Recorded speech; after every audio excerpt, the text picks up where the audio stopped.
이사야서 53장 7절로 12절 말씀 같이 읽겠습니다.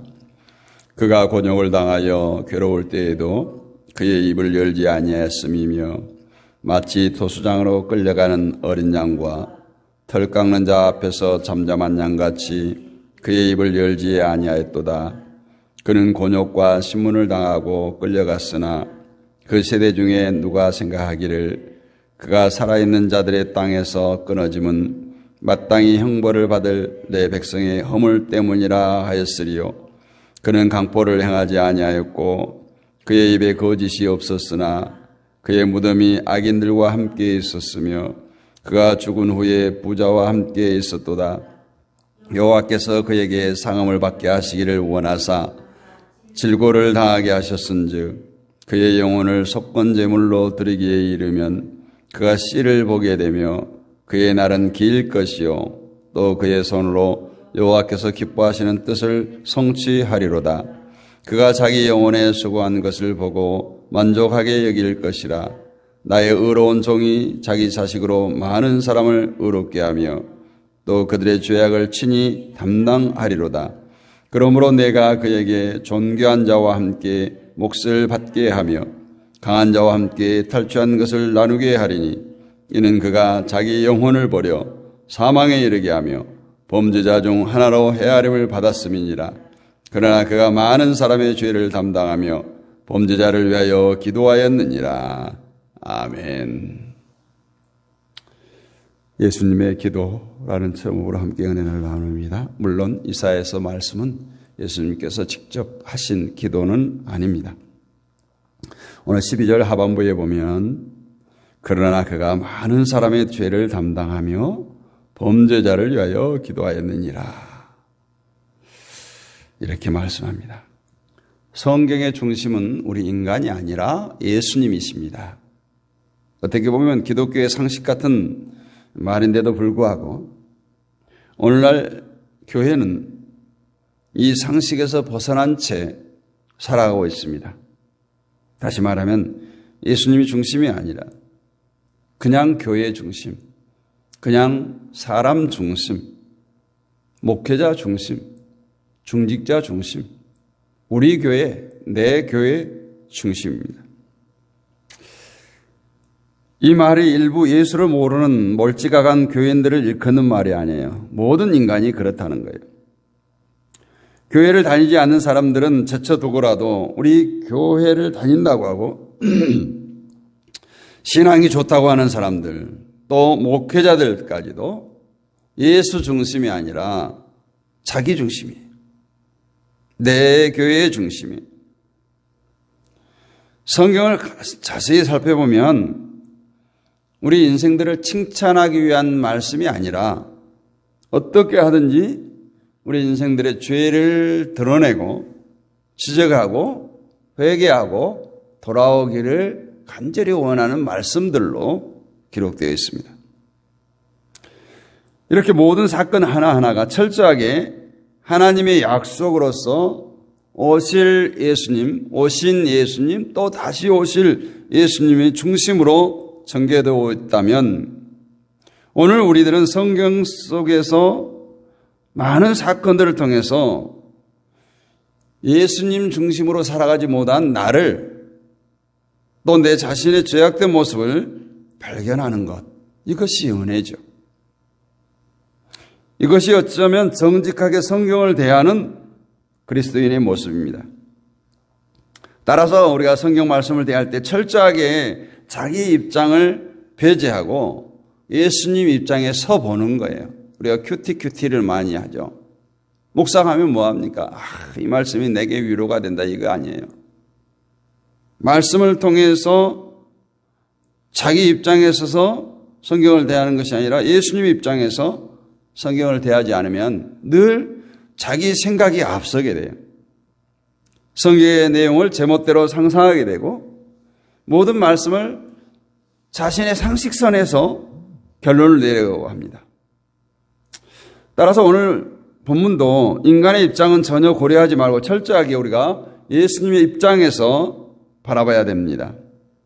오늘 12절 말씀이 중요한데 그러므로 내가 그에게 존귀한 자와 함께 몫을 받게 하며 강한 자와 함께 탈취한 것을 나누게 하리니 이는 그가 자기 영혼을 버려 사망에 이르게 하며 범죄자 중 하나로 헤아림을 받게 받았음이니라. 그러나 그가 많은 사람의 죄를 담당하며 범죄자를 위하여 기도하였느니라. 죄인들을 위해서 기도했다. 하나님은 분명히 죄를 용납하지 않으시고 죄인을 심판하시는 분입니다. 그런데 하나님의 아들이신 예수님은 오히려 그 범죄자들을 죄인들을 위해서 기도했다고 합니다. 이것은 하나님 앞에서 심판받아야 할 죄인이 예수님의 기도 때문에 천국 가게 되었고 하나님께 기도할 수 있는 자가 되었음을 말해주고 있어요. 그렇다면 인간이 뭐겠어요? 인간은 죄인일 뿐이에요. 예수님의 기도가 아니었다면, 예수님 죽으심이 아니었다면 우리는 심판을 받아야 마땅할 죄인에 지나지 않는다는 거예요. 따라서 죄인된 우리가 천국을 가게 된 것은 우리가 훌륭해서가 아니고 우리 믿음이 좋아서가 아니에요. 오직 한 가지 이유죠. 예수님께서 우리를 위해서 기도하셨고 우리를 위해서 죽으셨기 때문에 그렇습니다. 너무너무 잘 아는 내용이잖아요. 여기에 누가 아니요라고 반론을 제기할 수가 없어요. 또 예수님께서 기도하실 때 우리가 도와드린 것도 아니에요. 오히려 죄를 지었어요. 겟세마네 동산에서 베드로, 야고보, 요한을 데리고 기도하러 올라갔는데 그 제자들이 하는 일이 무엇이에요? 잠잤어요. 이것이 대표적인 인간의 모습을 그대로 보여주고 있는 거예요. 예수님께서는 정말 눈물로 기도하는 그 순간에 인간들은 자기의 평안을 위해서, 육신의 평안을 위해서 잠을 잤다. 이것이 인간입니다. 예수님을 알고 예수님을 믿는다면 그래도 이 죄에서 벗어난 삶을 살아나야 되는데 여전히 죄 가운데 있어요. 달라진 점이 있다면 전에는 죄를 지으면서 죄를 깨닫지 못했던 우리가 이제는 죄가 무엇인가를 알게 되었다는 거죠. 그래서 죄에 붙들린 자신을 발견할 때마다 예수님의 마음을 떠올리게 되고 결국 이런 내가 구원받을 수 있는 것은 예수님의 은혜가 아니고는 도저히 불가능하다는 것을 깨닫고 예수님을 바라보게 되고 예수님을 의지하게 되는 겁니다. 이런 모든 것들이 우리의 노력도 아니고 성품도 아니고 믿음도 아니며 오직 주님께서 쉬지 아니하시고 우리를 위해서, 나를 위해서 기도하셨기 때문이고 그 주님에 대한 기도의 응답이 우리에게서 나타날 뿐입니다. 오늘 말씀을 보면 예수님은 범죄자를 위해서 기도하셨다. 죄인들을 위해서 기도하셨다고 말씀합니다. 성경에서 말하는 이 범죄, 죄는 인간의 잘잘못을 말하는 것이 아니에요. 하나님께 대한 잘못을 범죄라고 말합니다. 세상 사람들은 남에게 나쁜 짓만 하지 않으면 범죄자가 아니라고 생각합니다. 세상의 법을 어기지 아니하면 범죄자가 아니라고 생각해요. 그러나 그 세상이 누구의 것이에요? 하나님의 것입니다.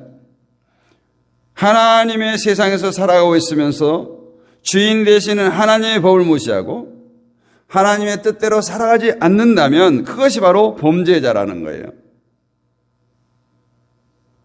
그러나 말씀드린 대로 세상 사람은 범죄하고도 죄인인 줄을 모르고 있고 그것을 죄라고 인정하지 않고 하나님 앞에 나오는 사람들을 가리켜서 그냥 성도라고 부르는 거죠. 자기 죄를 인정하면서 나는 주님의 기도 때문에 산다 고백을 하며 나오는 사람에게는 한 가지 특징이 보여지는데 그것은 내가 했다라는 것이 전혀 보이지 않는다는 거예요. 무엇을 하든지 내가 한 것이 아니라 주님께서 하게 한 것이다. 하나님께서 하게 한 것이다. 이런 고백을 하게 됩니다. 우리가 이렇게 모여서 이 아침에 기도하고 말씀을 듣고 하는 것도 주님의 기도 덕분입니다. 돈을 사랑하는 내가, 물질을 사랑하는 내가 그래도 헌금할 수 있는 것, 내 몸을 아끼기를 좋아하는 내가 교회를 위해서 몸 바쳐서 헌신할 수 있는 것, 모두가 주님의 기도 덕분입니다. 주님의 은혜 덕분입니다. 주님께서 죄인 나를 위해서 기도하시기 때문에 내가 지금 이 순간도 믿음으로 살 수 있고 주님의 마음을 드러내면서 사랑을 나누어주는 사람이 될 수 있었던 것을 고백합니다. 이것이 주님을 아는 성도의 마음이에요. 흔히 사람들은 내 기도가 하나님께로부터 응답되어진다고 표현합니다. 그러나 어찌 보면 내 기도라는 것은 없습니다. 인간의 기도, 즉 내 기도는 결국은 내 중심일 뿐이에요. 내 중심에서 나온 기도가 나를 위한 기도가 되는 것은 뻔하지 않겠어요? 그러나 나를 위한 기도가 아니라 주님을 위하고 복음을 위한 기도를 한다면 그것은 인간의 마음이 아니겠죠. 주님의 마음이 그 사람의 마음에 가득 차 있기 때문에 나의 중심에서 떠난 주님을 위한 기도를 할 수가 있는 겁니다. 내 기도가 아니라 주님의 기도. 결국 하나님은 주님의 마음으로 하는 그 기도에 응답하는 거예요. 그래서 예수님께서 너희는 기도할 때 이렇게 기도하라 하고 주기도문을 우리에게 가르쳐 줬잖아요. 그러면서 너희가 먹을 것, 마실 것, 입을 것을 위해서 구하지 말고 그 나라와 그 의를 위해서 구하라고 하잖아요.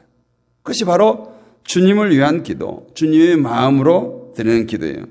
거기에 응답해 주겠다는 거예요. 그렇기 때문에 우리가 기도를 유창하게 잘해보겠다거나 하나님의 응답을 받기 위해 어떤 방법을 추구하는 것들은 모두가 그냥 종교인의 작태, 우상을 찾아가는 사람들이 비는 것과 같은, 다를 바가 없어요. 그래서 우리는 성경을 볼 때도 기도를 할 때도 언제나 주님의 입장에서 모든 것을 바라봐야 된다. 그래서 우리가 아무리 장황하게 기도하고라도 마무리를 어떻게 해요? 예수님의 이름으로 기도합니다. 그 말은 무슨 뜻이에요? 내 욕심을 채워줄 예수님의 이름을 빙자하는 거 아니잖아요. 주님의 마음으로 주님의 뜻을 구했다라는 거예요. 가령 하나님 오늘 나를 사랑하지 않고 주님만 사랑하고 주님만 높이는 성도로 살게 해달라고 기도했다고 합시다. 그런데 누가 그 기도하는 모습을 보고 기도 참 열심히 하시고 믿음이 참 좋으십니다, 이렇게 칭찬한다고 할 때 어떻게 대답해야 되겠어요? 제가 믿음이 좋아서가 아니라, 제가 마음이 좋아서가 아니라 주님께서 나에게 이렇게 기도하도록 하셨습니다, 이렇게 해야 되는 거죠. 정말 그런 마음으로 기도했다면, 그런 기도가 나왔다면 그거죠. 주님만 높이고 주님만 사랑하는 거예요. 그렇다면 그런 말을 할 수 있게 된 것이 내 기도가 응답되었기 때문입니까? 아니죠. 주님의 기도가 응답되었기 때문에 그런 고백을 하게 된 겁니다. 주님께서는 신자들이 주님만 높이며 십자가를 따르는 성도가 되기를 위해서 항상 기도하셨어요. 그냥 이 땅에서 성장하고 성공하고 번창하고 이러기 위해서 기도하지 않았다는 거예요. 저들의 죄를 용서해 주옵소서. 오직 주님의 기도는 한 가지예요. 저들의 죄를 용서해 달라는 거예요.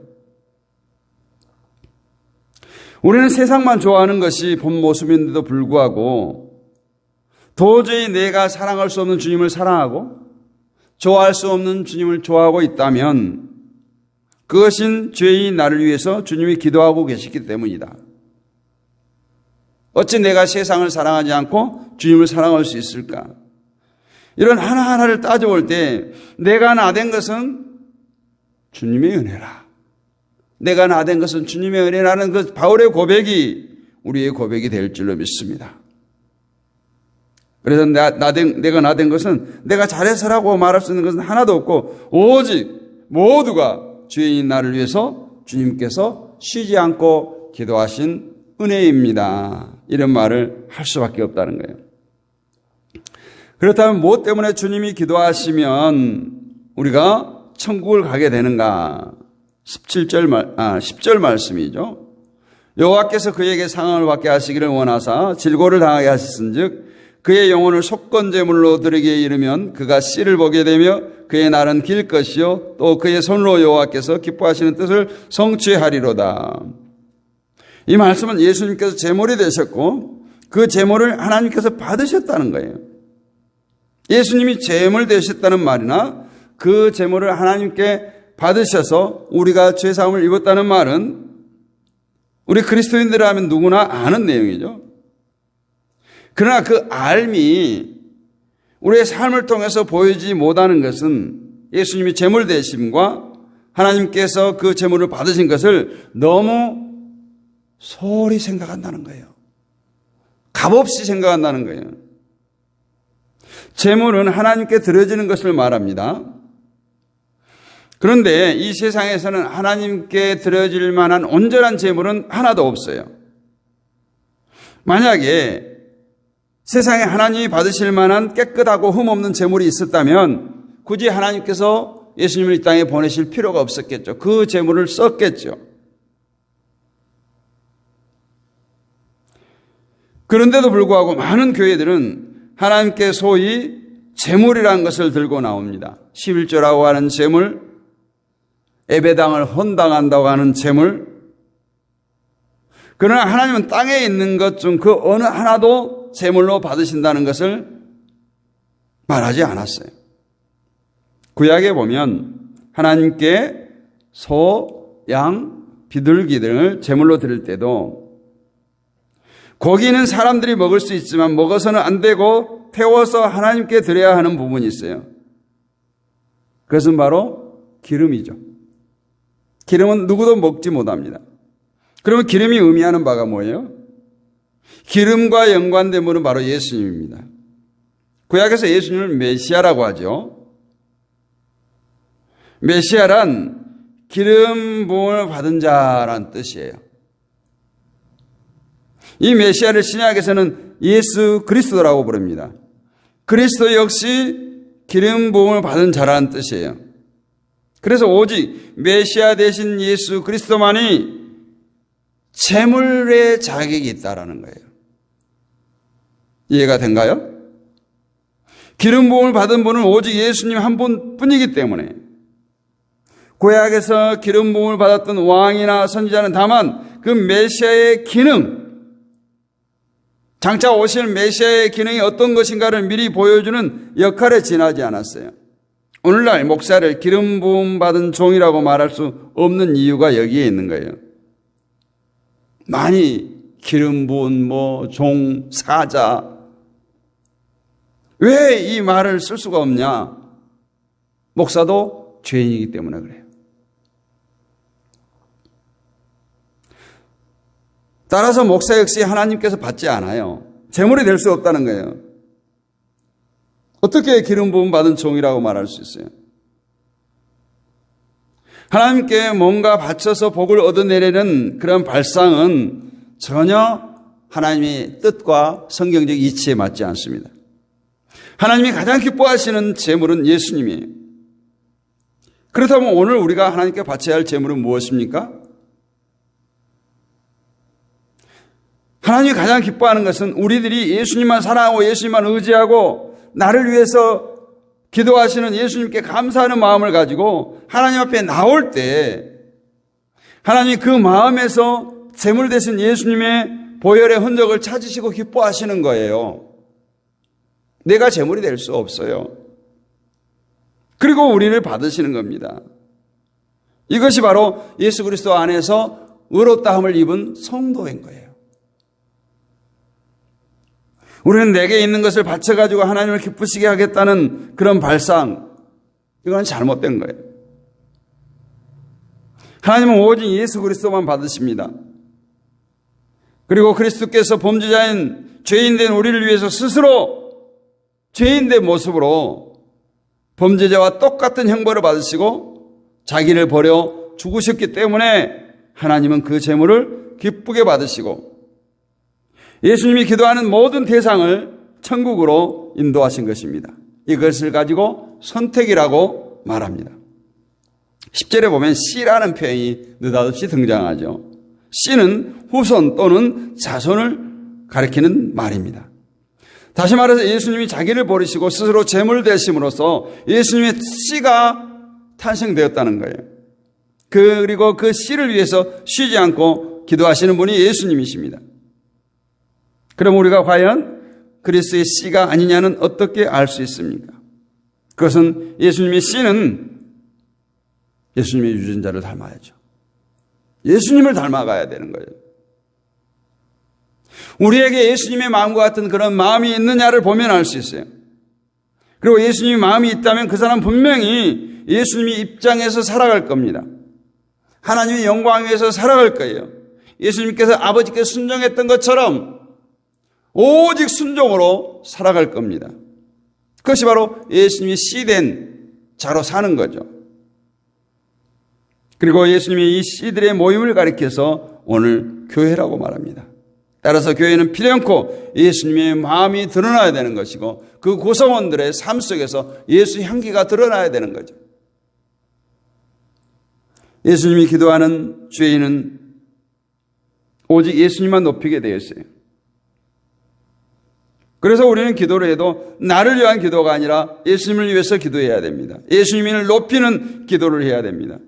예수님이 이 일에 도움되는 사람이 되기 위해서 기도하고 예수님을 높이는 사람이 되기 위해서 기도하는 것.